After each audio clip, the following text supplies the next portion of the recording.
त्यांनी विषय केला का मी त्याची म्हणून हे झालं. हा. तुम्ही म्हणा मला वरती हो, अरे वरच्या अंगावरती जायचं नाही. बगडा सुद्धा संन्यासी दिसतो महाराज.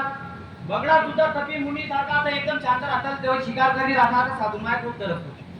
अरे काहीच करा नाही भैया, कापी का टाकता नाही तुम्ही आता बगडा. पण जेव्हा शिकारी आहे तो त्यांना झडप घालायचं नाही राहत.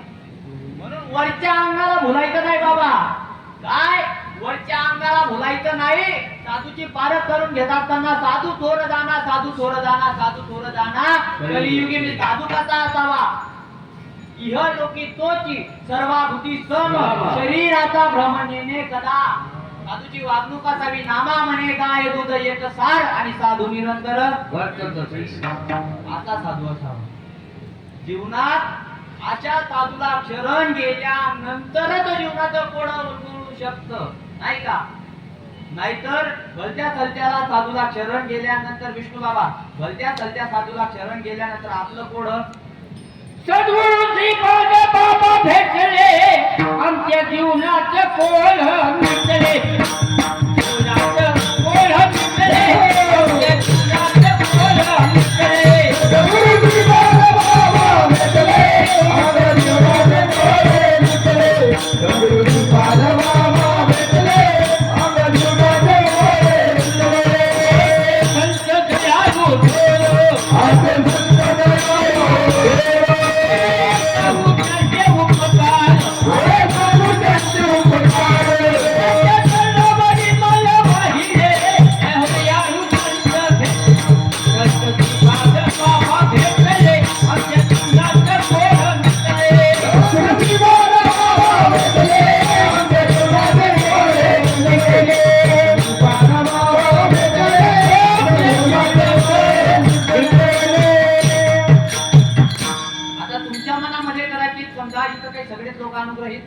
तुमच्या मनामध्ये आता सुद्धा भ्रम आला असेल, भाऊ तू कवायचा सांगितला ना, कवायचा भन भन त्याला ना ते तुमचा श्रीपाद बाबा करत आहात का? मी आता म्हणत नाही की माझ्या श्रीपाद बाबाला तुम्ही गुरु करा, असं म्हणत नाही बरं का. पण माझ्या श्रीपाद बाबांनी ज्या गोष्टीवरती, ज्या संतांच्या मार्गावरती अवलोकन केलं, संतांचा जो खरा मार्ग तुमच्यापर्यंत जशाच्या तसा पोहोचवला, तो जर एखाद्या गाळवाने पोहोचवला ना तरी सुद्धा त्या गुरु करल्या. काय फक्त तत्व तुम्हाला लघुतंत्र भिडावलं पाहिजे. काही लोकांच्या डोक्यात असा भ्रम आहे की या फक्त आमना बाबा होय. आमच्या बाबाच्या वेळेला समकालीन खूप लोक होते. काय आमच्या बाबाच्या वेळेला समकालीन खूप लोक होती, पण एकाला बी वाटलं नाही की बाई न्याडी घाल पाहिजे बॉस. जिवंत उदाहरण आहे नाही का बाबा. तुमची काल चर्चा चालू होती दोघांची. त्यावेळेस संत नव्हते का? असंख्य संत होते तेव्हा मी जगामध्ये बाबा. असंख्य कीर्तनकार होते. पेटाबाजी टाका मारायला गणतच होता तो काय. असंख्य लोक होते. असंख्य लोक आळंदीच्या त्या माऊलीच्या मंदिरात असंख्य लोक कीर्तन करून त्या दिवसापर्यंत गेलेले नव्हते. मग एकाला बी वाटत नाही की ज्या उदरातून आम्ही जन्माला आलो त्या मातेला या व्यासपीठावर येण्याचा अधिकार असावा. फक्त संताला लोकांचं अनहित पावलं जात आहे. आणि आम्ही का सांगतो? फक्त ते संत त्यांनी ते कार्य केलंय. बाकी भलत्या संतांच्या डोक्यात हा विचार आला नाही बरं का बाबा. काय बाकी भलत्या संतांच्या डोक्यात आला नाही. बाकी फक्त माणूस आणि बाई.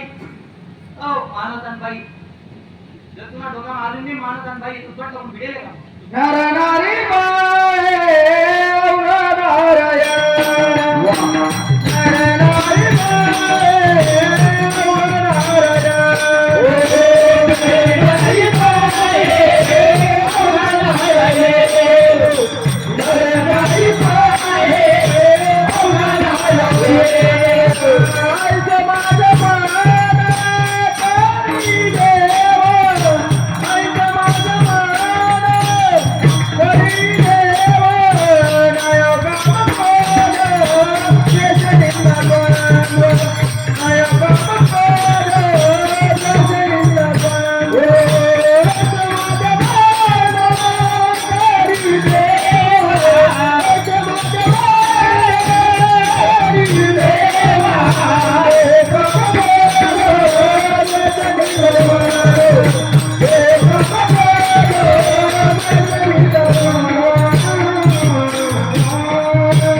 नाही अवघा नारायण.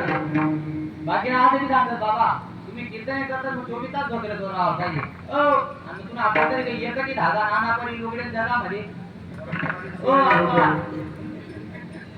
मला भेटला होता ना आपला जो डाप हो बरं का तो आपला बी सांगे तुम्ही तुम्ही कीर्तनकार आहात मग तो बी तास धोतर लावायला पाहिजे तुझं लावून धोतर मग चटी मात गुते तू भिडची का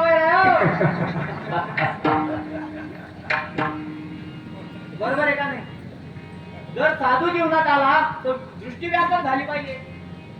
साधू जर जीवनात आला तर दृष्टी व्यापक झाली पाहिजे आणि जर तुमची दृष्टी व्यापक झाली नाही तर साधू जीवनात आला नाही. साधूला चरण केल्यानंतर माणसाचा जीवनाचं कोडं उलगडतं पण साधू त्या पात्रतेचा आता वाजता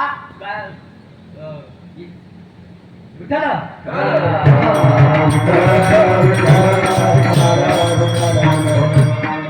जसं सांगितलं ना तुका म्हणे गाय वस्त तुका म्हणे वस्त नाही का. म्हणजे गायीच्या हृदयात जसं वासराविषयी प्रेम असतं गायीच्या हृदयात जसं लेकराविषयी प्रेम असतं तसं सर्वसामान्य जीवाविषयी संतांच्या हृदयात प्रेम असावं संतांच्या हृदयात आपुलकी असावी. मग तुम्ही म्हणाल महाराज हा नरदेह भगवंतांनी आपल्याला फक्त त्यासाठी दिलाय का. हो त्याच्यासाठी दिलाय. मग तुम्ही म्हणाल की ते आम्ही जर केलं नाही तर जन्माला आल्याचं काही सार्थक होण्याचे काही 1-2% चान्सेस अजिबात नाही. मग तुम्ही म्हणाल महाराज हा नरदेह जन्माला फक्त तेवढ्या गोष्टीसाठी मिळालेला आहे का. हो तेवढ्याच गोष्टीसाठी मिळालेला आहे. ती एकच गोष्ट अशी आहे की इतर येवण्याच्या ठाई हा विचारच नाही. ती एक गोष्ट अशी आहे की इतर जे प्राणी आहेत इतर जे पशु पक्ष कीटक पूर्णी आहेत त्यांच्या मनामध्ये त्यांच्या बुद्धीमध्ये जो आहे मोक्ष नावाची जी वस्तू आहे ती उपभोगण्याचा त्यांची विचार करण्याची पात्रता नाही. म्हणून हा जो नरदेह आहे या नरदेहाला आल्यानंतरच आपण जीवनाचं कोडं उलगडू शकतो. मग तुम्ही म्हणाल महाराज जीवनाला आल्यानंतर कोडं उलगडणं सुद्धा गरजेचं आहे का. हो ते उलगडणं सुद्धा गरजेचं आहे. जोपर्यंत ते उलगडत नाही तोपर्यंत आपल्या अत्यंत दुःखाची निवृत्ती आणि परमसुखाची प्राप्ती आपल्याला होऊ शकत नाही. आणि ती परम सुखाची प्राप्ती व्हावी याच्यासाठी स्वर्गातले अमर सुद्धा त्या देहाची इच्छा करतात. अभंगाच्या पहिल्या चरणात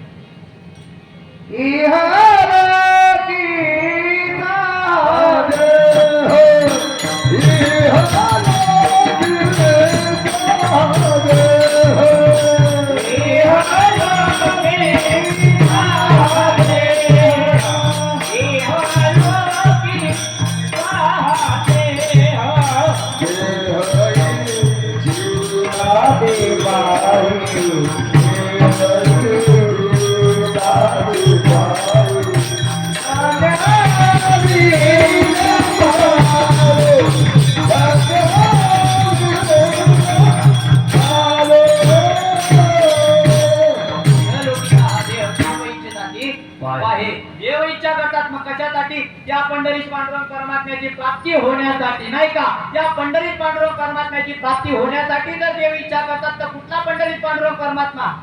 पंढरपूर नगरातला पंढरपूर नगरातला का जो सोलापूर तालुक्यात सोलापूर जिल्ह्यात आहे तो पंढरीश पांडुरंग परमात्मा का. नाही नाही. मग काय काया ही पंढरी आत्मा हा विठ्ठल. तुम्ही म्हणा महाराज त्या विठ्ठलाला त्या आत्म्याच्या विठ्ठलाला त्याची जर प्राप्ती आम्हाला करून घ्यायची आहे तर त्याच्यासाठी भजन सुद्धा त्या लेवलचं असलं पाहिजे नाही का.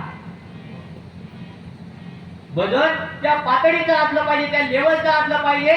मग जे आपले संत या ठिकाणावरून सांगतात की बाबा अरे तुला शेवटच्या क्षणापर्यंत शेवटच्या श्वासापर्यंत त्या गोष्टीचं चिंतन करायचं आहे तर बर का जर शेवटच्या क्षणाला त्या गोष्टीचा शेवटच्या क्षणाला जरी तुला विसर पडला तर जन्माला आलेलं व्यर्थ होईल. जन्माला आलेलं जे आहे ते व्यर्थ होईल. शेवटच्या श्वासापर्यंत तुला त्या गोष्टीवरती आरूढ राहायचं आहे. आणि जर शेवटच्या श्वासापर्यंत आरूढ राहायचं असेल तर या कातडीच्या तोंडाने केलेलं नामस्मरण कितपत योग्य असेल. कारण बघा कधी कधी माणूस मरायच्या आधी त्याची वाचा 4-5 दिवस बंद पडते नाही का. कोणाचा हातपाय चालणं बंद पडतं कोणाचे डोळे बंद पडतात कोणाचं नाक बंद पडतं कोणाचं तोंड बंद पडतं नाक थोडीसं पडतं बरं का. मधलं काही कधीही बंद पडू शकतं. मग तरी सुद्धा आम्हाला त्या गोष्टीचं भजन करता आलं पाहिजे. मग जर त्या गोष्टीचं भजन करायचं असेल भाऊ तर तुला तुझ्या शरीरामध्ये तुझ्या या ब्रह्मांडामध्ये जो अव्यक्त चालणारा जो श्वास आहे त्या श्वासाने त्या गोष्टीचं भजन करावं लागेल. कारण तुला भगवंताने ज्यावेळेस जन्माला पाठवलं त्यावेळेस मोजून दिले होते श्वास.